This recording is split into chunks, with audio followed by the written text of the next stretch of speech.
Hey, everybody. Welcome into the It's Official podcast. Jeremy Plonk here, representing First Bet and Express Bet.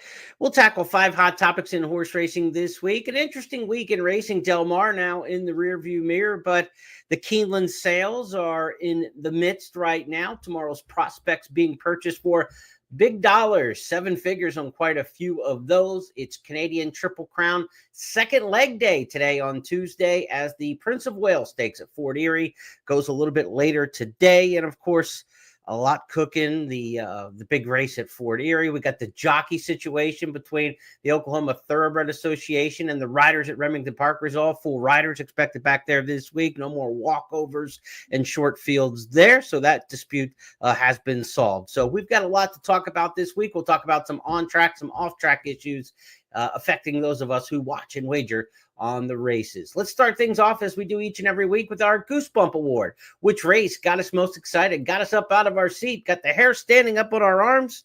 Well, we go to Kentucky Downs last week for the Kentucky Downs Juvenile. Street Beast was already a winner at the meet for Ben Colebrook, came back second time at the meet, and just whistled by 7. At the top of the lane, and it's Baytown Dreamer in front. Baytown Dreamer coming back to them. Street Beast is throwing down the gauntlet, followed by Thunder Zeus, and JJ Gray's about to get involved. And so too, Awesome Connection being hooked off the rail by Jose Ortiz. But Street Beast has dashed to the lead. It's a good lead coming up the hill through the final furlong for Street Beast in the Juvenile Mile. He's put paid to them in a matter of strides mid-stretch, and he's going to win in hand. He cruises home. Street Beast, he's a turf beast. Wins by 6 lengths. Awesome Connection, Baytown Dreamer. Then either Swamp King or JJ Gray for 4th.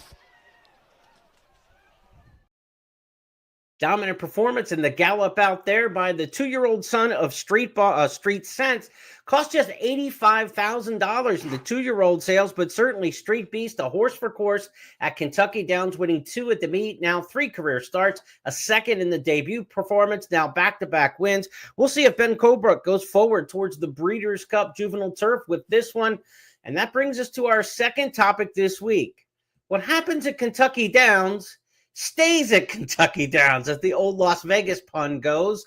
Kentucky Downs is a place that horses love and horses hate, and the ones who love it run up big records there and, of course, collect the big money in the purses. Just absurd amounts of money going through the betting windows as well as through the purse accounts at Kentucky Downs this meet. With 1 day left of racing on Wednesday, they're on pace for record handle. They keep setting individual day records at Kentucky Downs, and, of course, we expect a big day tomorrow on Wednesday for Dueling Grounds Oaks Day on the 7th and final card. The pockets are lined, no doubt about that, at Kentucky Downs. But what does it mean moving forward? Because what happens at Kentucky Downs tends to stay at Kentucky Downs. We know it's been talked about over the years. No Kentucky Downs alum has gone on to win a Breeders' Cup race using that as a prep. Of course, we saw Tourist a couple years ago win the Breeders' Cup Mile. That was back in a couple years ago. Now we talk 2016, almost a decade ago. But Tourist was a horse who ran at Kentucky Downs the previous year. So a full year later, that's as close as you can get to an alumni connection of these horses having success at Kentucky Downs and transferring that other places. But again, a decade ago and a year removed from running at Kentucky Downs, we're talking about Tourist. No horse from Kentucky Downs has gone right out of there to win a Breeders' Cup race. We'll see if things change for horses like Street Beast, a potential horse for the Breeders' Cup Juvenile Turf. And also just looking at the Grade 1s coming up with Keeneland on the horizon and the Breeders' Cup preps leading in and any Breeders' Cup division. I went back at the BetMix database and ran some stats, and these are really kind of mind-blowing.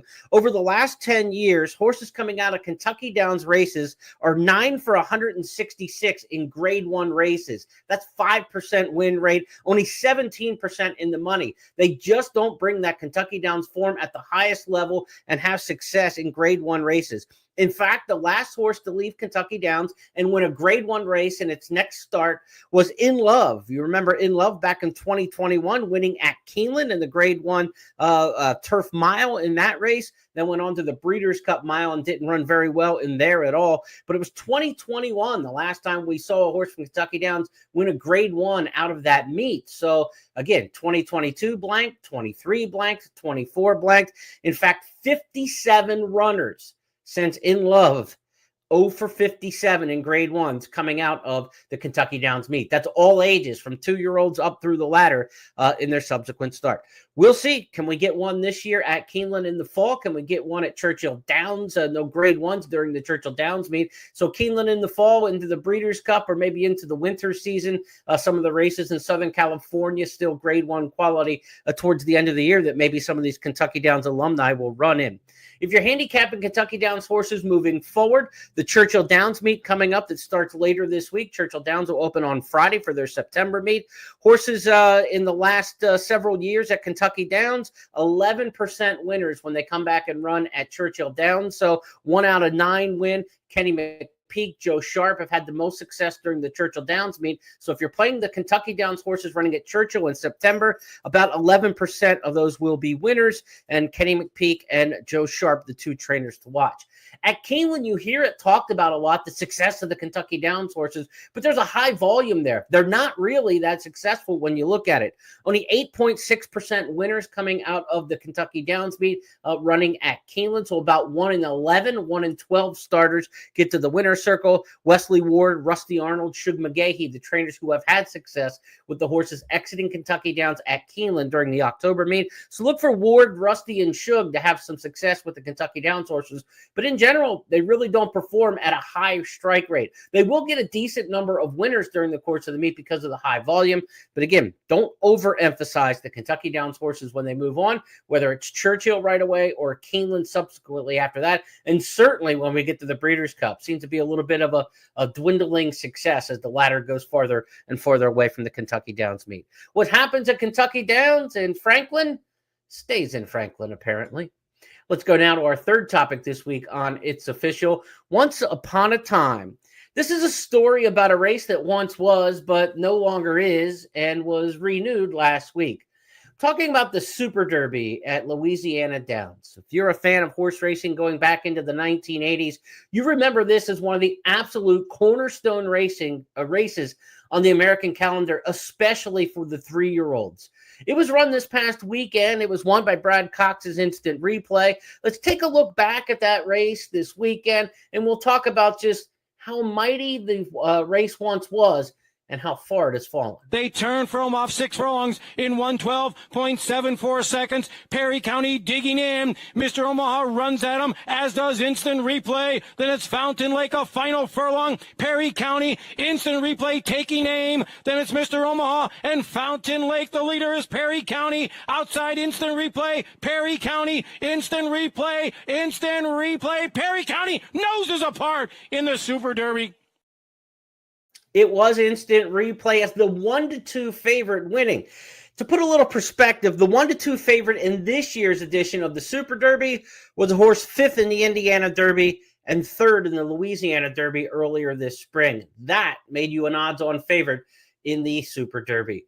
This race, though, when you talk about its history, what a storied beginning it had. From 1980, when it debuted, Temperance Hill, the Belmont winner for Joe Canty, won that year. Island Whirl would win it the next year, go on to become a Woodward and Whitney winner. Reinvested, 3rd in the 1982 Kentucky Derby, was the winner of the Super Derby. In 1983, they got the Kentucky Derby winner for the first time in the winner's circle with Sonny's Halo. The next year, it added a Preakness winner in Gate Dancer in 1984. And for a Triple Crown sweep, if you will, the 85 winner was Belmont winner Creme Fraiche, who would go on twice to win the Jockey Club Gold Cup. So from 82 or 83, 84, 85, Derby, Preakness, and Belmont winners in succession won the Super Derby at Louisiana Downs. In 1986, it was Wise Times who won the Travers and Haskell and really was 1986's second half 3-year-old of the year. In 1987, the great Ali Sheba came up just short in the Belmont Stakes without Lasix. He won the Derby and Preakness that year. Couldn't take down the Triple Crown when Bet Twice defeated him, but Ali Sheba was successful in the 1987 edition of this race, the Super Derby. Seeking the Gold, a Travers winner who'd go on to run second in the Breeders' Cup Classic, won the race in 1988. And in 1989, the great Sunday Silence, the Kentucky Derby, Preakness, and Belmont Stakes runner-up, just missing the Triple Crown, the Easy Goer, wrapped up an unbelievable decade for the Super Derby. But the race isn't what it once was. It did not run after COVID for a few years. They raced as a Grade 1 from 1983 to 2001, not listed on that. And right before the race lost its Grade 1 status was the 2000 winner of the Super Derby. That was Tisnow. So just a phenomenal history of the race up through its first 20 years. But it has fallen on hard times. It came as a turf race during the mid-2010s. Again, after COVID, it was canceled for a couple years. They brought it back here recently. They're trying to resurrect the Super Derby, but it's not what it once was. And I don't think it'll ever get back to that level because of the competition of other races now. You go back to the 1980s and the 90s and the early 2000s. Yes, there was a Pennsylvania Derby, but it wasn't anywhere on the level that the Pennsylvania Derby is now. Pennsylvania Derby now a Grade 1 7-figure race, and really kind of right here at the end of September in that same kind of time span that we're looking at for a race like the Super Derby. Races like the Indiana Derby didn't even exist. Of course, the Indiana Derby wasn't inaugurated until the mid-1990s with the opening of Hoosier Park in 94 for harness and 95 for thoroughbred racing, and then, of course, moved to Indiana Grand. You didn't have races like the Indiana Derby. The West Virginia Derby was really, really a regional kind of summer race that didn't get much quality from around the country, but now gets a bit more of the ships and the horses from the Kentucky Derby and the Triple Crown Series. There's just so much more summer 3-year-old racing now. The Oklahoma Derby, when we're talking here, the Oklahoma Derby didn't exist until 1989-90 with the opening of Remington Park, in 88 for quarter horses, and in 89, the first Remington Park Derby. You're talking a race that was run in the spring for much of its early history at Remington Park. That now the Oklahoma Derby, and that race, of course, in the fall in September. Again, so you're competing for horses now with races for the Super Derby that either were on different parts of the calendar, different levels of regional intrigue, and now races that just didn't even exist at that time when the Super Derby was so strong. But I want to tip my cap this week to the Super Derby's history. If you're a longtime fan of the sport, you just know how great this race was. And it's also a cautious reminder out there that what is great today doesn't have to be great throughout the course of history. We can't take for granted great races and think they're always going to be important. Schedule changes, calendar changes, ownership management changes. You know, the DeBartolo Corporation owned Louisiana Downs back in its Super Derby beginning in history. And of course, the late, great Eddie DeBartolo Sr., he passed away, turned over the tracks to his family. His family ended up selling the racetracks off. They owned many racetracks around the country back in that time. So ownership groups change. A lot of casino interest now in the various racetracks that have interest in the casino operations and not necessarily putting on big race shows. It looks like the staff at Louisiana Downs and the management there is trying to get that event back a little bit. They did a lot in terms of trying to build the on-track audience for the Super Derby. But keep in mind, when this race was run way back in the 1980s, they handled about $4 or $5 million on the card. The handle this week was under $1 million. So, I mean, you're talking about a race who's lost more than 75% of its handle share over the course of the last 40 years, and that's not even inflation adjusted. So the Super Derby's got a long way to get back to ever where it was, but when you look at a history of a race where the leading jockeys all time in the race are Eddie Maple, Chris McCarron, and Lafitte Pincay, it's a little sad with what we saw this past weekend. But again, a reminder, this is why I'm doing the segment today. Don't take for granted the great races that we have today, and do everything you can as a fan to support them. And as a racetrack management group, anybody in management who watches this podcast, don't take your big events for granted. Don't take your customers for granted, because they're not always going to be laced up and down the line with Derby, Preakness, and Belmont winners in successive years. That's a look at a race that once upon a time had our attention, and this year gets our attention for a bit of the wrong reasons. Sentimental, no doubt, though, in discussing the Super Derby. Fourth topic this week on It's Official is something that we are so used to seeing. Bob Baffert's 2-year-olds dominating on the West Coast. He had a 1-2 finish and winning the Del Mar debutante for the fillies over the weekend at Del Mar. And he had a 1-2 finish in the Del Mar Derby, as you would expect, winning that race for the 19th time.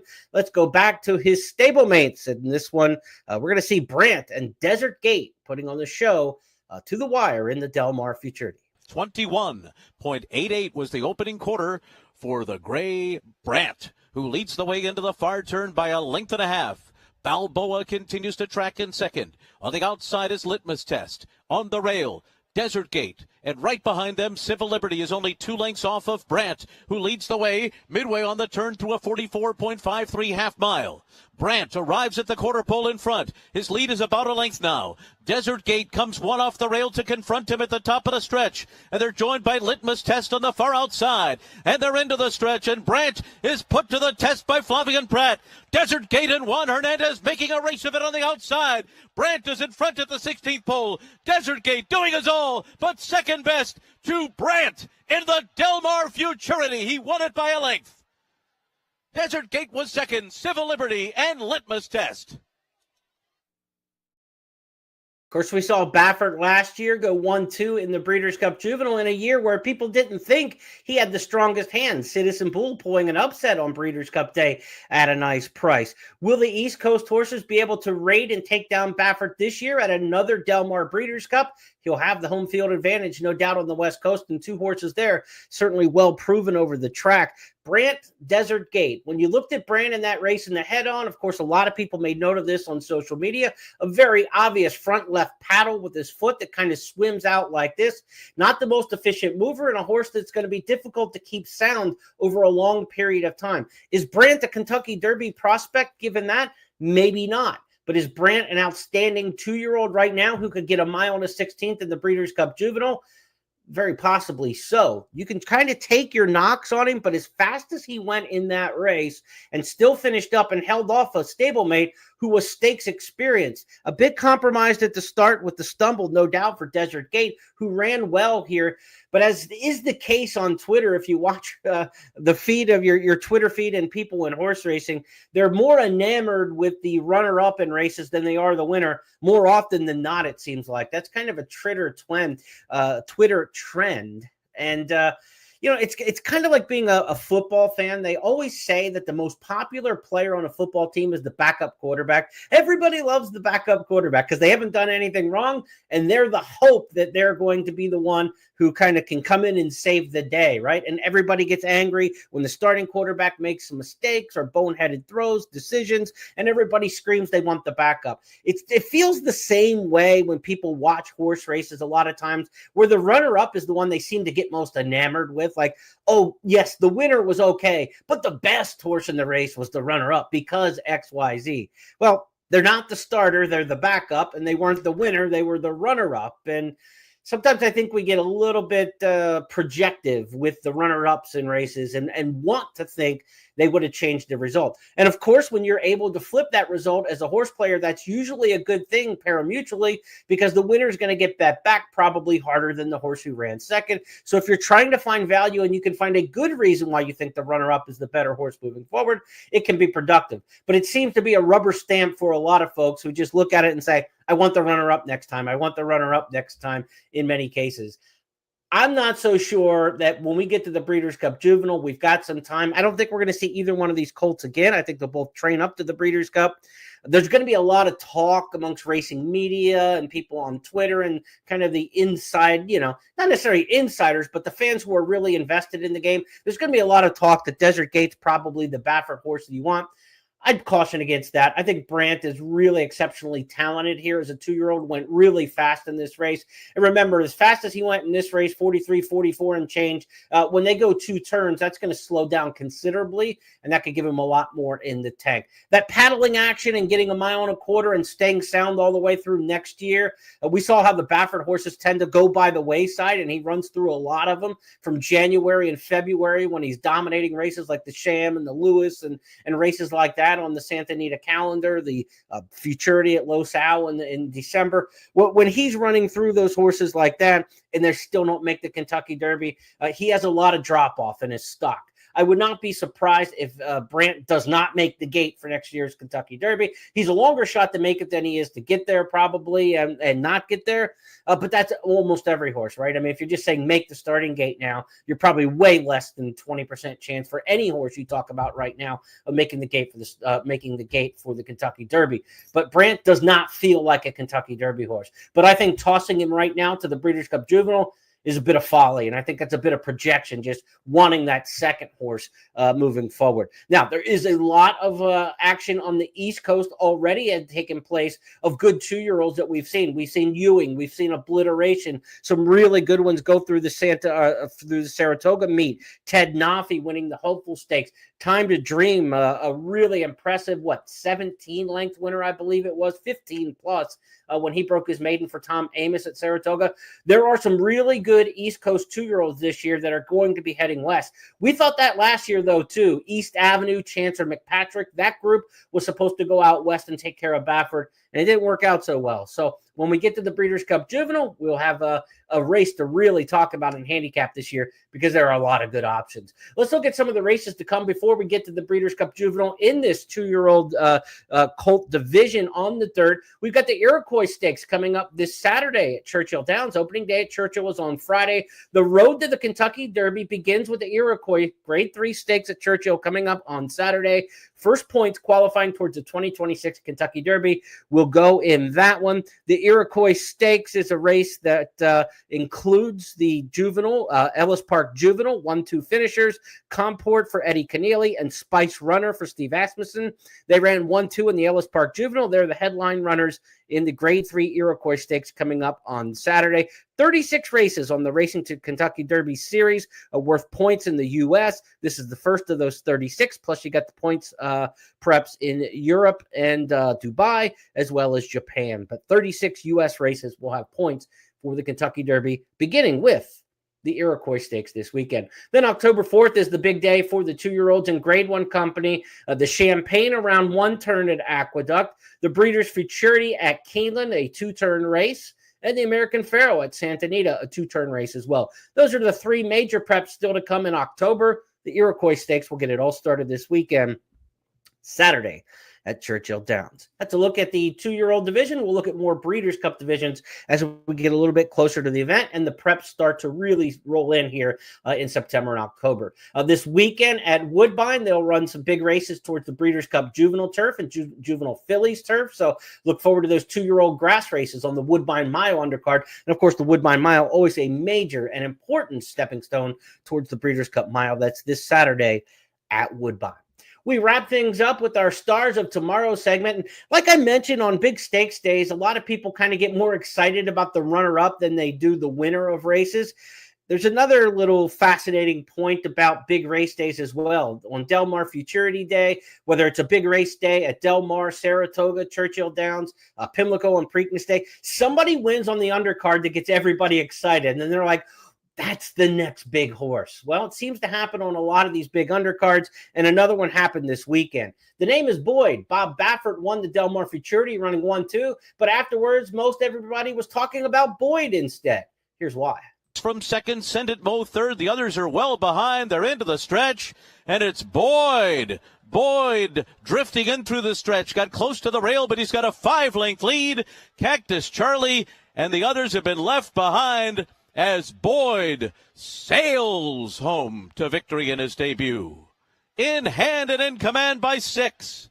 And then it was Cactus Charlie second. Third is close. Cherokee Nation or Sharon's Maxfield. Big win, big gallop out for Boyd, the 8th 2-year-old maiden special weight winner of the meet for trainer Bob Baffert. John Sadler had 4. Nobody else had more than 1.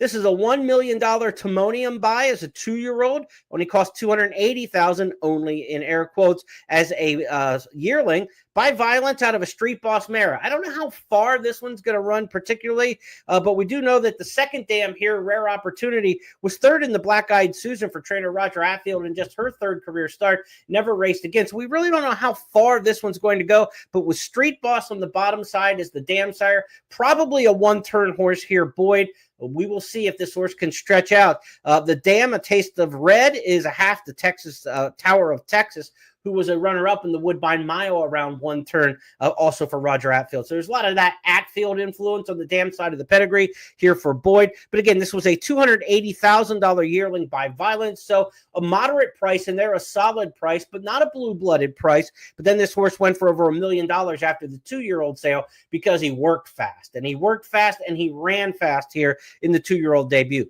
Boyd looks like a sprinter for Bob Baffert, but definitely looks like a future star to watch here. We'll see where this one ends up next, maybe to Santa Anita for that American Pharoah Stakes. We'll see if they try to get up to the Breeders' Cup Juvenile with Boyd.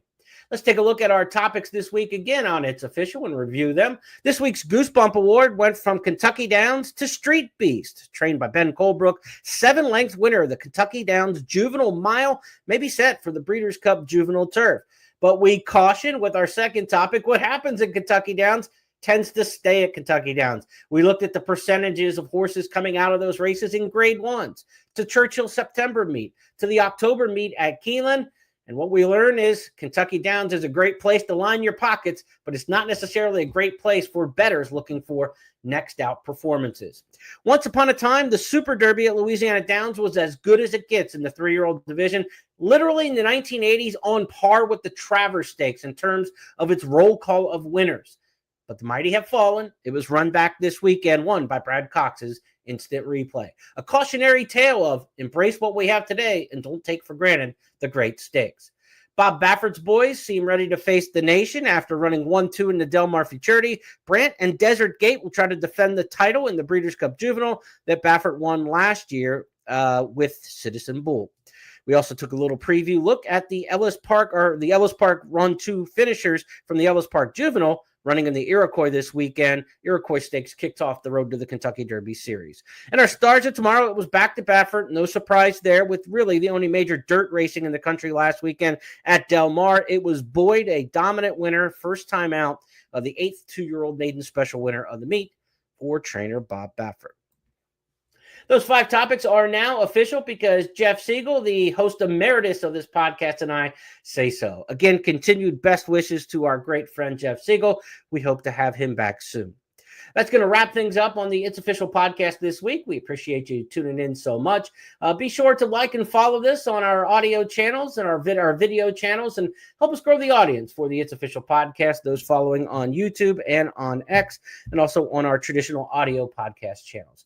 On behalf of everybody with First Bet and Express Bet, I'm Jeremy Plonk. Have a great week. I'll see you on Friday when guest handicapper Scott Shapiro joins me for the First Call podcast. We'll preview some weekend races, including the Woodbine Mile and that Iroquois at Churchill Downs. Take care, everybody.